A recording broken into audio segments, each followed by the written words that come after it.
Inasaw na baho ng mga kongresista sinupla ni Escudero. Mga alipores ni Martin Romualdez unti-unti nang nagsikalasan dulot ng kanilang takot na harapin si VP Sara. Pero bago ang lahat, kung hindi pa kayo nakapag-subscribe sa channel na ito, please do subscribe para mas maging updated pa kayo sa mga susunod kong mga videos. Tinadad ng banat ni Senate President Chis Escudero ang mga naduduwag na kongresista sa kaligitan ng patuloy na pag-alingaw-ngawan ng Article of Impeachment. Ito ay ugat ng hindi pa rin pagtanggap ng Kamara sa naturang article dahil sa umano'y hindi pa klaro sa kanila ang naturang kaso kahit sa kanila naman nanggaling ang mga nasabing kasong pinapataw kay VP Sara. Pagiging makitid ng mga utak ng kongresista nagpapakita lang daw umano ng pagiging duwag dahil sa pagkakataong maharap nila ang Vice Presidente, masusunog na naman silang lahat sa Kamara. SP Sa ko. panig ng Kamara, desisyon niya ng impeachment court pagdating ng 20th Congress kung may ipapataw na parusa, pero definitely pagpapaliwanagin muna sila kung bakit hindi sila nagsumite ng kanilang compliance. At saka, akala ko ba interesado silang gawin ito? So bakit hindi sila magko-comply? Kumbaga, papasa sa kamay nila kung bakit hindi ito matutuloy kung hindi sila mag-comply. Okay. So, sir, clarification. Walang trial, hindi kayo mag-resume hanggang walang compliance dun sa order. Yon ang oral order na binigay sa impeachment court in open court bago kami nag-adjourn.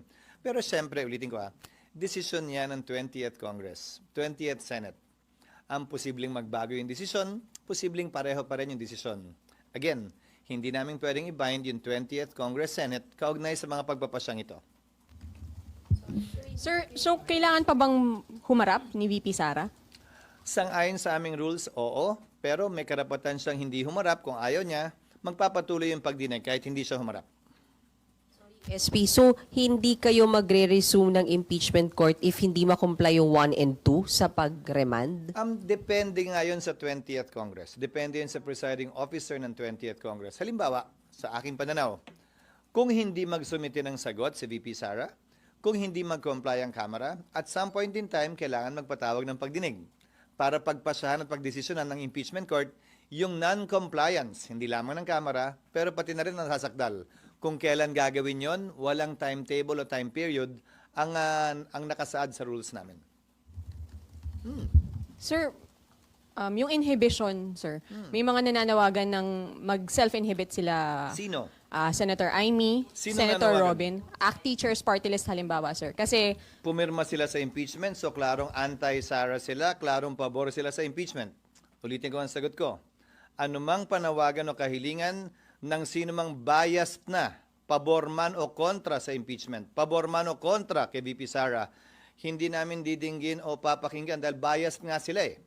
At kung may panawagang inhibition dun sa mga pabor kay VP Sara, anti-impeachment, malamang may panawagan ng inhibition dun sa mga ayaw kay VP Sara at saka pabor sa impeachment ng mambabatas. But generally, ang pag-recuse, ang pag-inhibit is voluntary on the part of the impeachment court judge.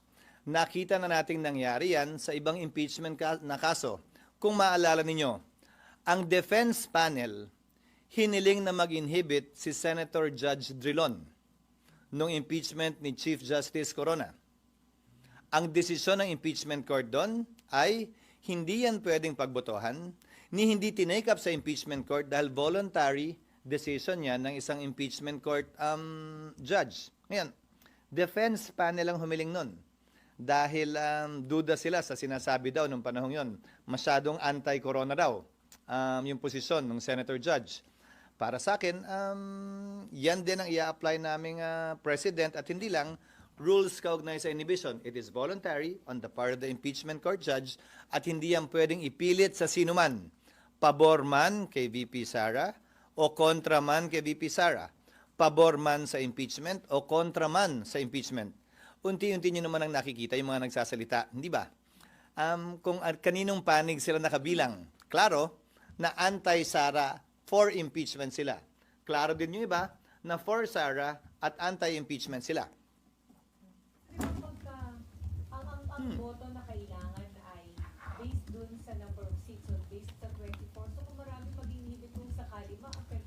Hindi mangyayari yun sa pananaw ko. Hypothetical na naman yan.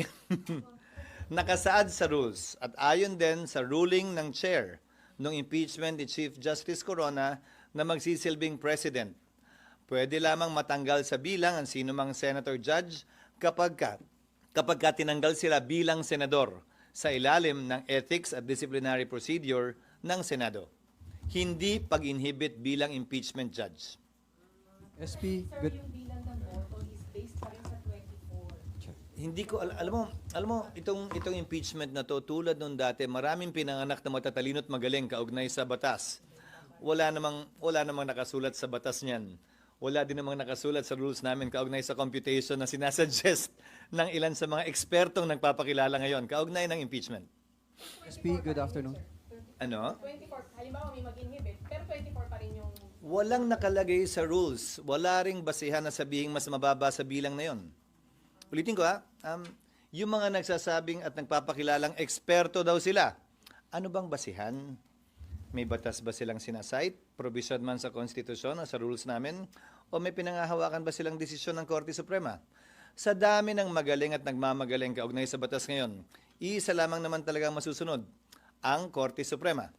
Kung wala pang sinasabi ang Korte Suprema, malayang pwede mag-isip sino man kung ito ba'y tama o mali. Pero once nagpasa ang Korte Suprema, yun ang dapat nating lahat sundan. SP, good Yes. afternoon. Sabi ni dating Supreme Court Senior Associate Justice Antonio Carpio, yung ginawa ng impeachment court noong June 10 ay hindi unconstitutional but irregular. Sabi niya na yung ginawa daw ay pagpapakita ng pagpanig ng mga senador kay VP Sara dahil hindi dapat gawain ng isang impeachment court na mag-motion or hilingin ang Kamara na sertipikahan dahil dapat manggaling yon sa kampo ng Vice President na siyang magki-question kung ito ay may paglabag doon sa one-year ban ng Constitution. Ano po masasabi? Ginagalang ko ang opinion niya pero hindi ako sang-ayon. Walang limitasyon ang impeachment court. Kaugnay ng pwede o hindi namin pwedeng pagpasyahan. Nakalagay nga sa saligang batas, di ba? Sole power to try and decide. Sa aming rules o sa rules man ng rules of court, walang nakasaad doon na bawal ka gumawa ng ganito o ganyan o ganoong motion. Lahat ng motion pwedeng gawin at pagbobotohan ng impeachment court. Walang limitasyon yun. May mababasa ba siya at may matuturo ba siya na bawal itong motion sa impeachment court? Bawal itong hilingin ng sinumang impeachment court judge? Wala naman. At ulitin ko, bagaman siya'y dating miyembro ng Korte Suprema, hindi siya isa sa magpapasya kung tama nga ba mali ang ginawa ng impeachment court. At hanggang sa ngayon yata, wala pa naman yata nagsasampa ng kaso sa Korte Suprema para questionin yan. Ang proseso ay ito.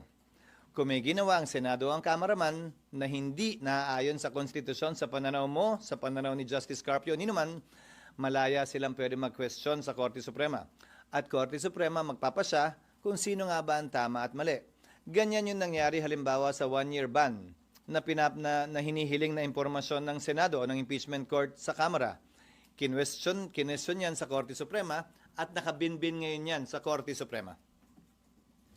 Nagpahayag din po ang grupo ng yung Philippine Constitution Association na posibleng merong grave abuse doon sa discretion, doon sa pagganap ng impeachment court na kanilang tungkulin nang sila ay magdesisyon na ibalik o i-remand yung articles of impeachment. Yan ba yung parehong PhilConsa na pinamunuan ni Speaker Martin Romualdez noon? Yan, di ba? Pwes, hindi na ako magugulat sa kanilang posisyon. Pero kung sa pananaw nila, ay ito'y hindi naayon sa batas, ulitin ko, malaya silang pwedeng questionin yan sa Korte Suprema na siyang proseso natin sa ilalim ng batas. Ginagalang ko ang kanilang opinion, pero tulad ng sinabi ko kanina, hindi ako sang-ayon. Dahil pinagbotohan ng Senado yan, 18-5 ang naging boto at wala para sa akin o kanino man na sabihing hindi yan pwedeng gawin ng Senado bilang impeachment court. Dahil nga sa blanket authority na binigay ng konstitusyon sa Senado bilang impeachment court to try and decide all cases of impeachment. Last na lang on my part, SP. Sabi din yung pagboto nyo ng yes ay pwedeng gawing ground para kayo ay mag-motion for inhibition. Ulitin ko. Voluntary ang pang-inhibit ng sinumang senator judge. That is addressed to the sound discretion of each judge kung may hihiling man yan. Pero, opisyal lang yan na didinggin ng impeachment court kapag hiniling yan ng defense o ng prosecution panel. Hindi ng kung sino man na nagsasalita ngayon sa labas ng impeachment court. Na klaro, may posisyon at may pinaniniwalaan na sila na panig o side nakakampihan. Kung may mag-move from prosec or defense na ipa-inhibit kung sino mang senator judge, itatakel nyo po sa impeachment court? Again, citing precedent, it will be addressed to the sound discretion of the impeachment court judge. Hindi yan pwedeng pagbotohan. Ano bang ibig sabihin ng address to the sound discretion? E di nasa sa kanya. Hindi kami pwede magbotohan na i-inhibit siya. Walang ganong proseso. Ang proseso ay, ikaw ang bahala kung gusto mo mag-recuse o mag-inhibit. Pero para talaga matanggal siya, kung gusto mo, kung may ginawa siyang paglabag sa kanyang trabaho bilang senador, sa pamamagitan ng isang ethics complaint. Yon ang sinabi ni dating Senate President Enrile, kaugnay sa mga motions for inhibition nung panahong yon, nung impeachment ni Chief Justice Corona.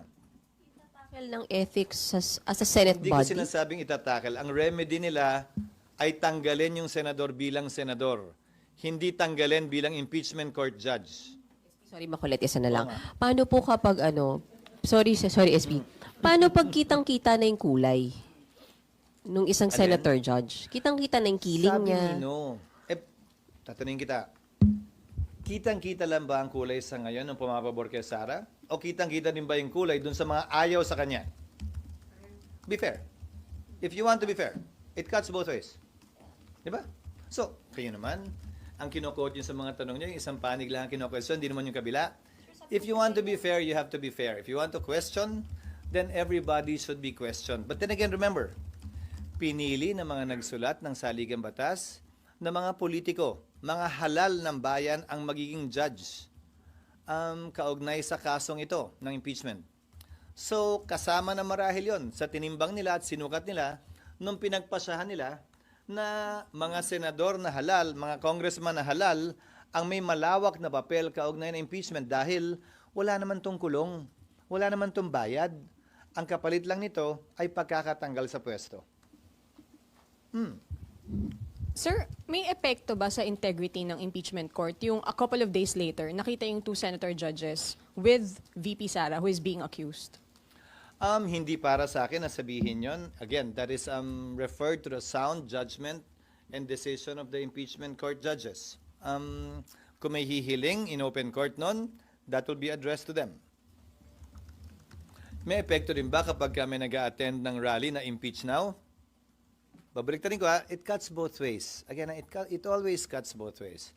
Bakit tila isang panig lamang kayo nakatutok? Dapat pantay. Ngayon, ang korte walang pinapanigan at walang dapat panigan. Kaya ko sinasabi ito na pantay dapat. Hindi lang yung pabor sa impeachment at ayaw kay VP Sara, pati yung gusto kay VP Sara at saka yung ayaw sa impeachment. Magkabilang panig palagi yun. Yes, Nimpa. Si Presidente daw po ay open to facilitating a dialogue between the Senate and the House dahil dun sa issue ng pag-remand ng impeachment case. Ang sabi ni Palace Press Officer Claire Castro, the President is open to any dialogue to promote cooperation and the stability of democracy in the country. Hindi ako Paano ba yun? naniniwalang isang bagay ito na pwedeng pag-usapan sa loob ng isang silid na sarado ang pintuan. Impeachment court ang Senado. Prosecutor ang Kamara dito. Hindi ito bicameral conference committee na batas ang pinag-uusapan. Hindi kami magkalibel sa isyong ito. At hindi ito pwedeng pag-usapan sa loob ng silid na sarado. Lahat dapat ginagawa in the open, in the name of transparency and accountability. Kasi yung Palace Press Officer nagsabi, pero ano ba yung pagkakaalam nyo? Gugustuhin ba ni Presidente na manghimasok dito? At may lugar ba for him to intervene? Hindi ko alam. Si Yusek Claire lang naman ang nagsabi. Pero sa panig at party ko, ano nga ang pag-uusapan? Ano nga mapagkasundoan namin? Kung meron man, kailangan namang gawin pa rin in open court. Bakit hindi na lamang gawin in open court? So, hindi kailangan ng dialogue, sir. Pleadings Wala.